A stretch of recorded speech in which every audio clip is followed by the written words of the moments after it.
Se faire soigner aujourd'hui, c'est compliqué. Faire déplacer un médecin ou attendre des heures en salle d'attente, un vrai casse-tête.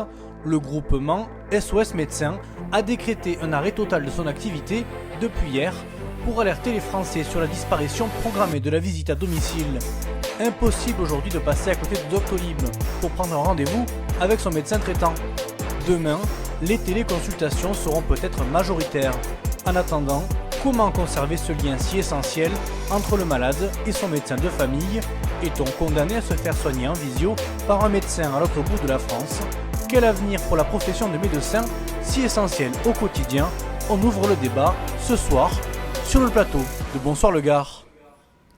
Bonsoir Claude Rolls. Bonsoir. Merci beaucoup d'être avec nous sur le plateau de Bonsoir le Gard et d'avoir accepté de débattre de l'avenir de la médecine en particulier dans le département du Gard. Je l'ai dit tout à l'heure dans le sommaire, vous êtes bien évidemment le directeur départemental de l'Agence régionale de santé Occitanie. Merci d'être là. Merci.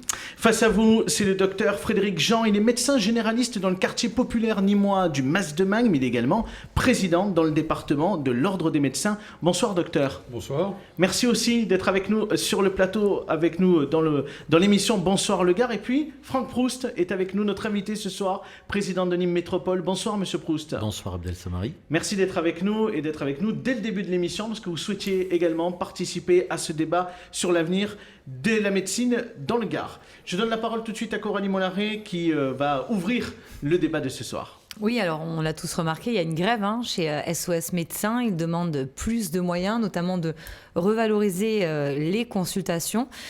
Est-ce qu'au regard de ce qu'on a vu en introduction dans le débat, on va être amené dans les années à venir à faire de la téléconsultation et à ne plus recevoir, en tout cas à domicile, la visite de notre médecin qui nous inspire tant confiance d'ailleurs. Le docteur, peut-être démarrer, je vous en prie. Oui, je peux y répondre.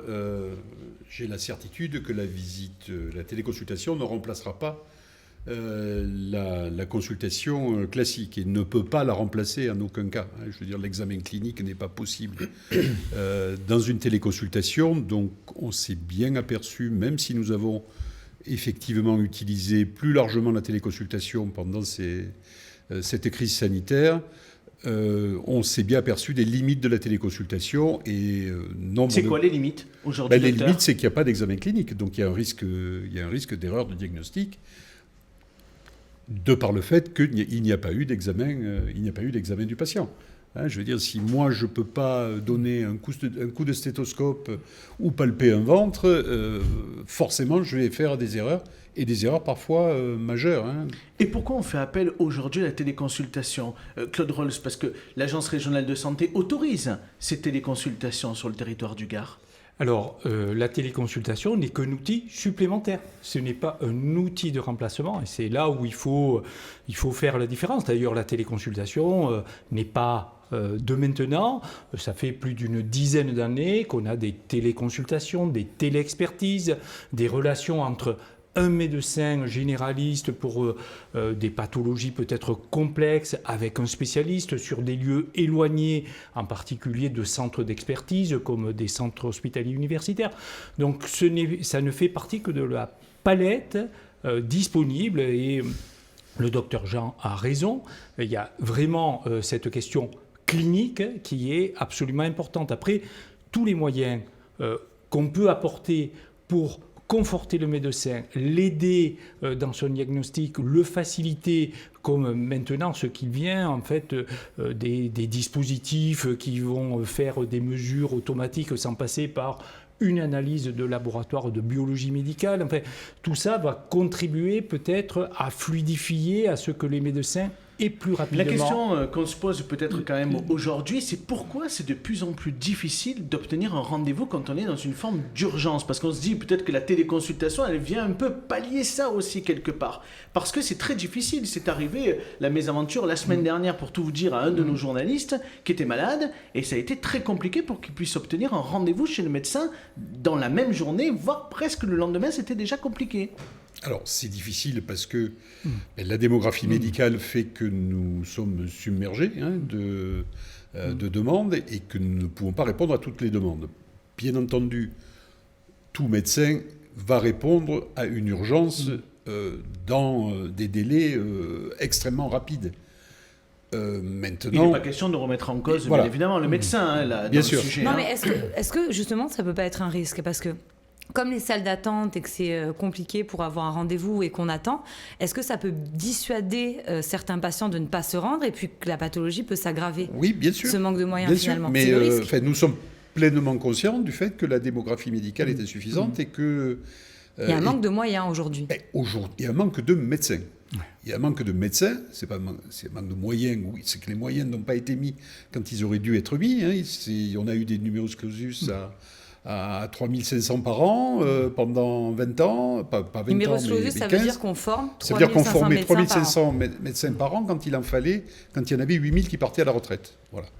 Alors aujourd'hui, il y a eu un vieillissement de la population, une épidémie de pathologies chroniques, puisqu'on a beaucoup plus de pathologies chroniques qui sont prises en charge par nos confrères.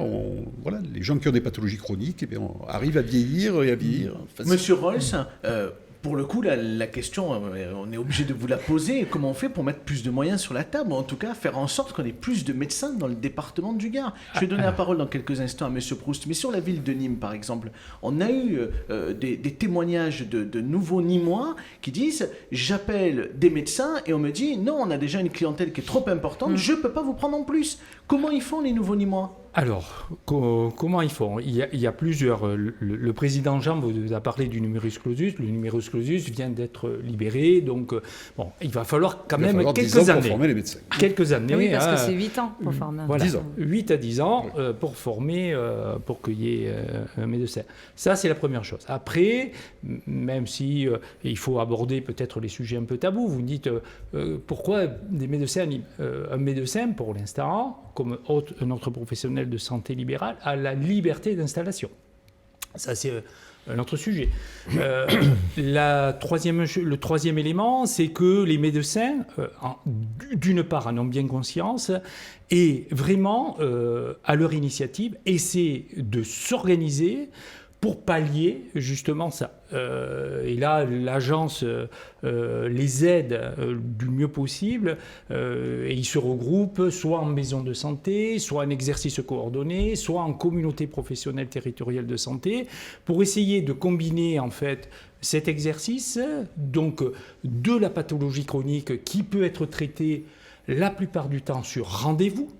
Donc ça se gère et la pathologie urgente de la médecine générale qui, évidemment, pour une pathologie aiguë, on ne va pas attendre 48, 72 heures, sinon, voilà.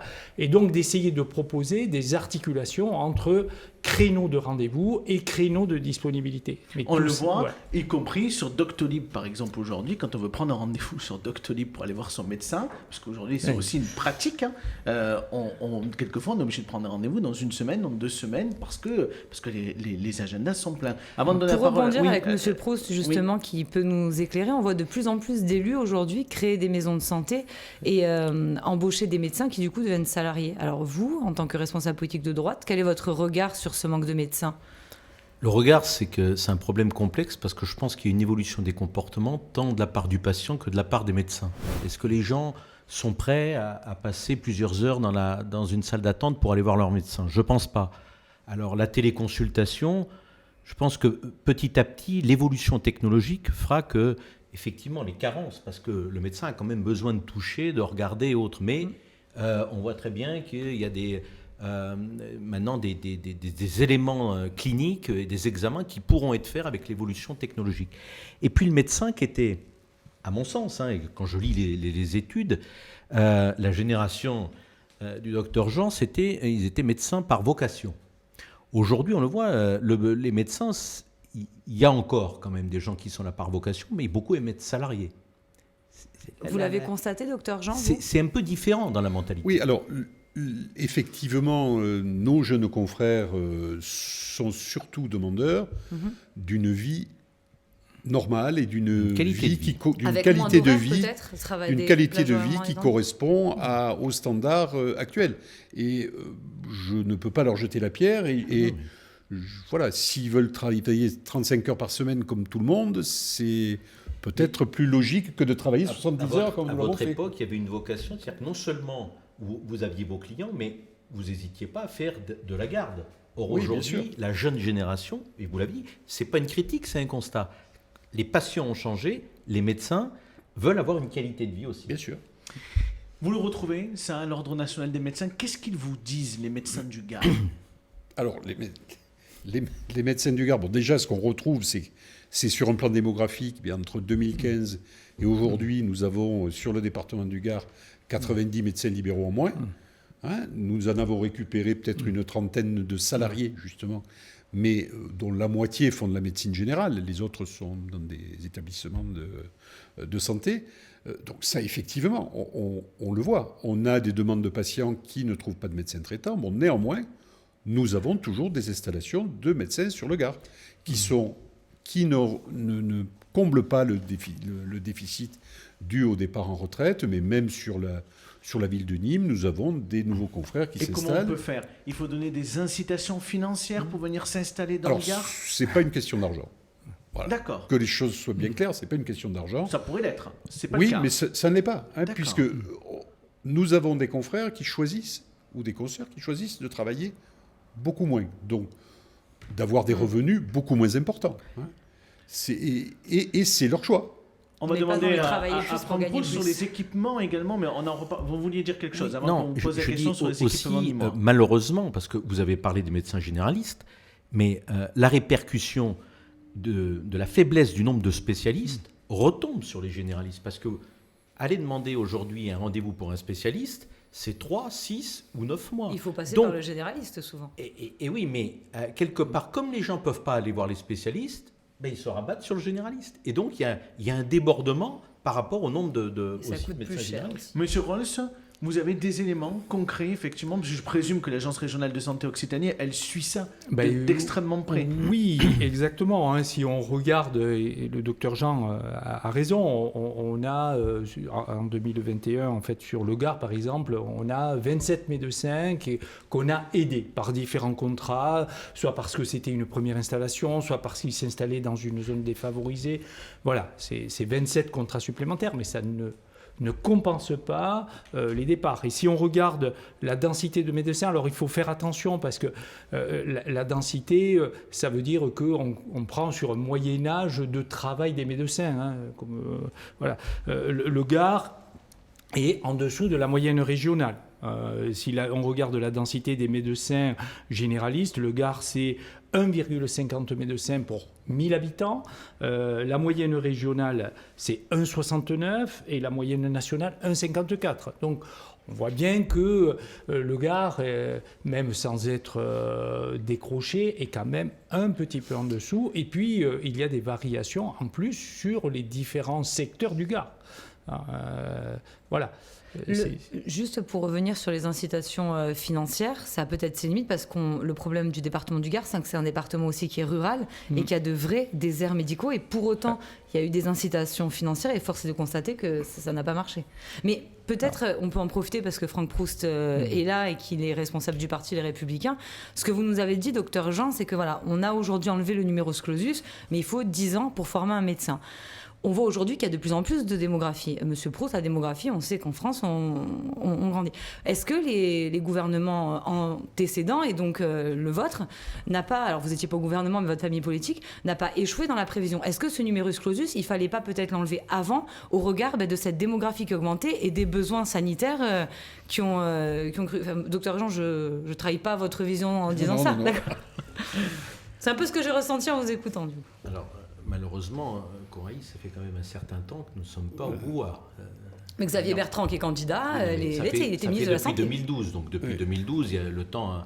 Je pense que le numerus clausus a été une erreur. En tout cas, l'appréhension et l'adéquation entre l'offre et la demande, il y a eu quand même une problématique profonde. Parce qu'aujourd'hui, que ce soit dans la ruralité ou en urbain, on voit très bien qu'il y a un manque de médecins généralistes, spécialistes.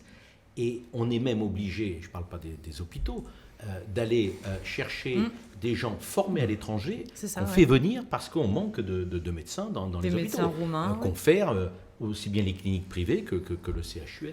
Docteur, comment on fait? Parce que vous l'avez dit tout à l'heure, il faut 8 à 10 ans pour former les nouveaux médecins, pour qu'ils débarquent dans le Gard et qu'ils puissent combler les difficultés que nous avons aujourd'hui. Comment on fait en attendant? C'est quoi les solutions? Alors les solutions, ce sont ce que nous disait M. Roll, ce sont des nouvelles organisations. Hein. C'est ce qui va... Des centres de santé ? Alors, des centres de santé, Ou en fait les médecins des communautés territoriales. Voilà, c'est une pratique de la médecine en coopération, en essayant de prendre en charge de façon collective ce qu'on appelle les soins non programmés, c'est-à-dire pas les soins qui ne sont pas des patients chroniques qui doivent être vus. Donc ça, à part dans l'immédiat, à part ces nouvelles organisations, on n'a pas trop de moyens d'action, hein, puisqu'on va former de nouveaux médecins, mais probablement, voilà, d'après les dernières statistiques du DRES, ce ne serait pas avant 2030 que nous arriverions à revenir au niveau que nous avons aujourd'hui. Hein. En plus, avec la crise ça va encore baisser. Et en 2030, on retrouvera le niveau qu'on a aujourd'hui. Merci beaucoup, messieurs, en tout cas, d'avoir participé à ce débat. J'ai peut-être une dernière question pour un médecin autour de cette table. Voilà, j'en profite pour faire un peu ma consultation, parce que j'ai pas vraiment le temps, en dehors de mes heures de travail, de venir chez le médecin. Oh là là. En fait, le problème, c'est que je ronfle la nuit. Est-ce que vous aurez une solution ? Peut-être, je sais pas... Qu'est-ce que je peux faire en fait pour éviter de ronfler, monsieur le médecin ? Alors déjà, allez voir un spécialiste du sommeil qui vous enregistrera pendant une nuit. Ça permettra de voir si vous ne faites pas des apnées du sommeil qui sont souvent associées au ronflement. Et tu n'auras pas de rendez-vous avant 3 mois peut-être. Voilà. Alors, Ah oui, mais c'est pour ça fais-le que maintenant. j'ai essayé d'avoir mon petit rendez-vous ce soir. On a bien compris, effectivement. Avant de vous libérer, un mot quand même avec Claude Rolls, directeur départemental de l'Agence régionale de santé. Un mot sur la situation de l'épidémie de Covid dans le département du Gard. On en est où, monsieur Rolls ?